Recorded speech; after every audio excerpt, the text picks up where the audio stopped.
Hey everyone! So this year I challenged myself to read a book every 3 months.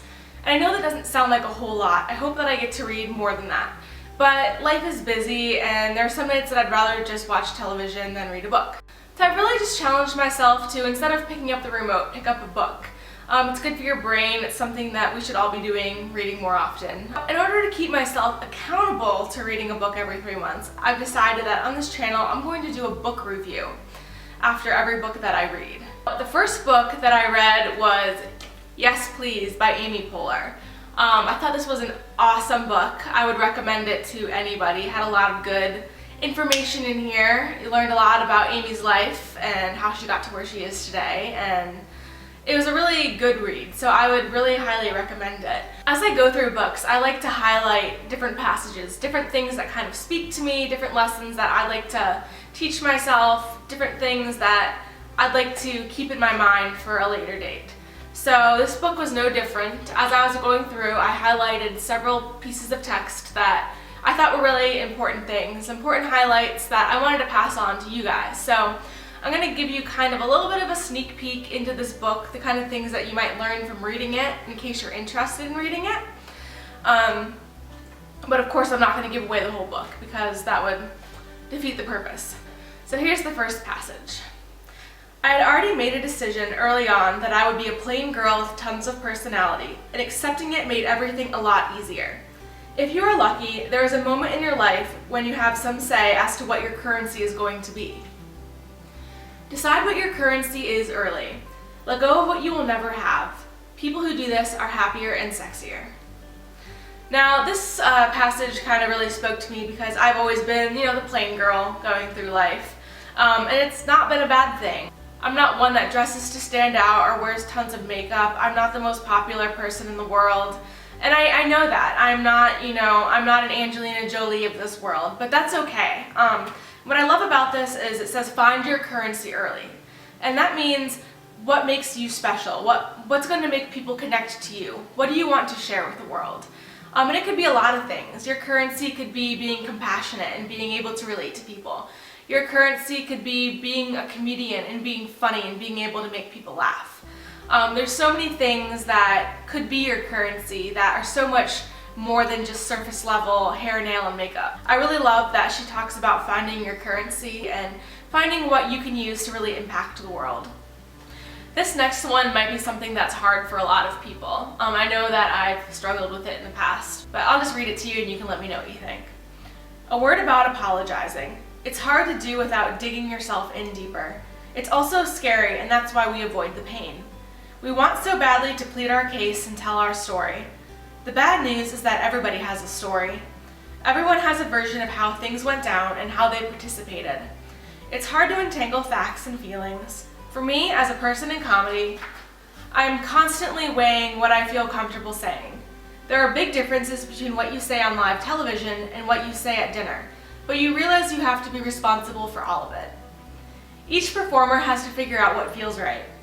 I am a strong believer in free speech and have spent most of my adult life in writers' rooms. I have a high tolerance for touchy subject matter.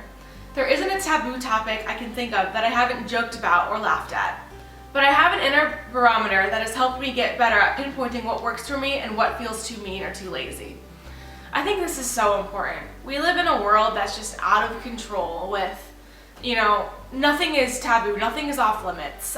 People hurt people daily by the things that they say, and I know this from kind of delving into this comedic world. I do improv and a little bit of sketch, and you find yourself in groups of people that really don't have limits, and it's a struggle. It is. You've got to stand up for yourself and decide what's okay and what's not okay. I mean, to me, being lazy as a comedian is, shooting out the F word every other word because it makes people laugh.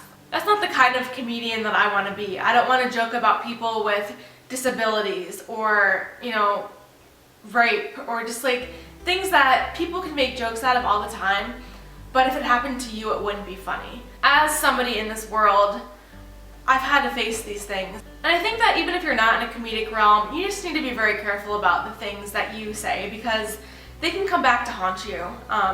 This passage here is Amy relating to a sketch that she did on SNL that basically made fun of a disabled girl who she had no idea was a real person, but it was, and it got back to her, and she said it was one of the most horrible things that she's ever done in her life, and she felt guilty about it for years. And you can read about the story in the book, but you know, you can say something and think that it's just a joke, or that, you know, it's not going to matter the next day, but you never know who's sitting in that audience. You never know who's reading the book that you wrote. You don't know when you're out to dinner talking with your friends who's sitting at the table next to you that has dealt with an issue that you're joking about. So I think as comedians and just as humans ourselves, we need to be very careful when it comes to this thing.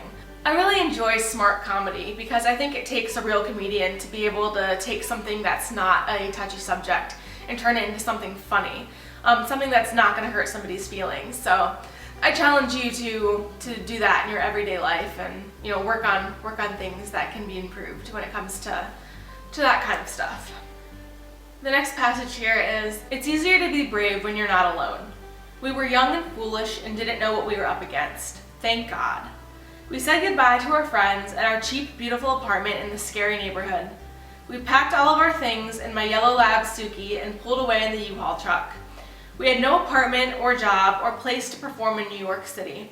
I didn't really know who I was, but improv had taught me that I could be anyone. I didn't have to wait to be cast. I could give myself the part. I could be an old man or a teenage babysitter or a rodeo clown. In 3 short years, Chicago had taught me that I could decide who I was. My only job was to surround myself with people who respected and supported that choice. Being foolish was the smartest thing to do. Improv has allowed me to see that I am more than just somebody who graduated with a business degree. I can go out there and leave my mark on the world and decide who I'm going to be. It's an awesome freedom to know that you can choose your own path and that you can take risks and try new things, and that's all about growing up and figuring out who you are, which is a really powerful thing. And this one's really going to resonate with a lot of people out there. I learned many things banging that drum at Chadwick's. It was an ice cream shop that she used to work at. I learned that a good tip is what a decent person leaves. I learned that how a person treats their waitress is a great indication of their character.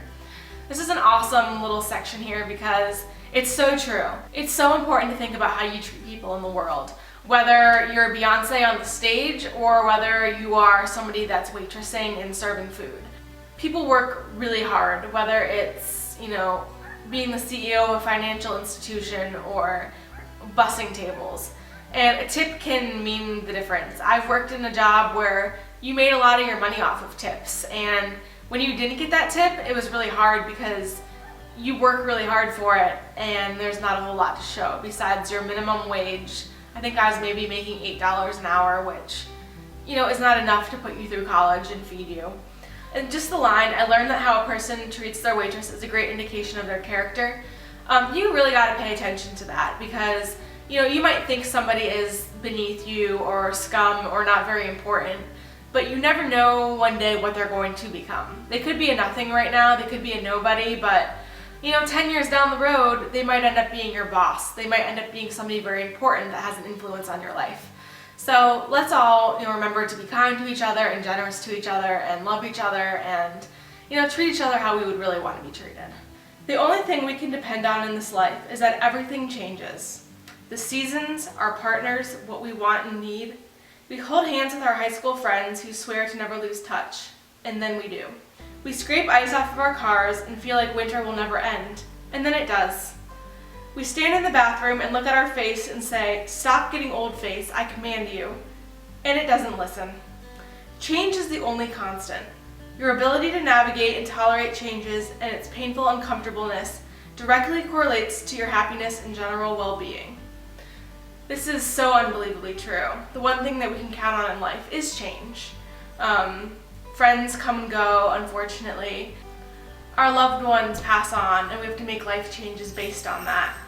Our goldfish dies, and that might not seem like the end of the world, but it still changes our daily routine a little bit.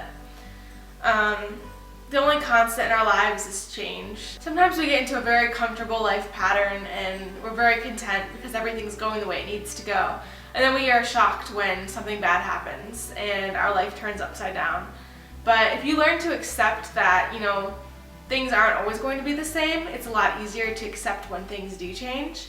And change isn't necessarily a bad thing. I just love this little passage because it's so true. And if we can learn to live with the fact that things are going to change around us, we can live a happier life.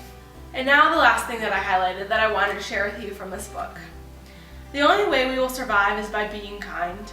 The only way we can get by in this world is through the help we receive from others.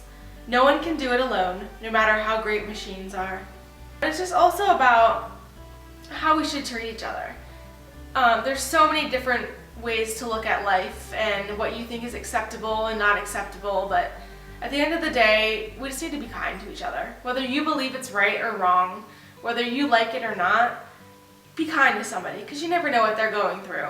And there could be a time where you just need somebody to be kind to you, and it will come full circle. So I just like that little ending there, just reminding us all to love each other and be kind. There's so many awesome stories in this book. I think I got it for $10 on barnesandnoble.com. It's a really fun read. Surprisingly, there's really not a whole lot of language or explicit material in this book. There are stories. It's Amy Poehler, and it's her life story, where she grew up, how she got to where she is. So there's a little bit of drug reference, a little sexual content, a few F words now and then, but honestly, overall, it's not a bad read. I wouldn't recommend it for a 12-year-old, but I think it'd be a solid 16 years and older book.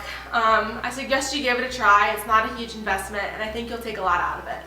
So I hope you enjoyed this book review. I look forward to catching up with you on my next book review. My next book is actually going to be Bossy Pants by Tina Fey.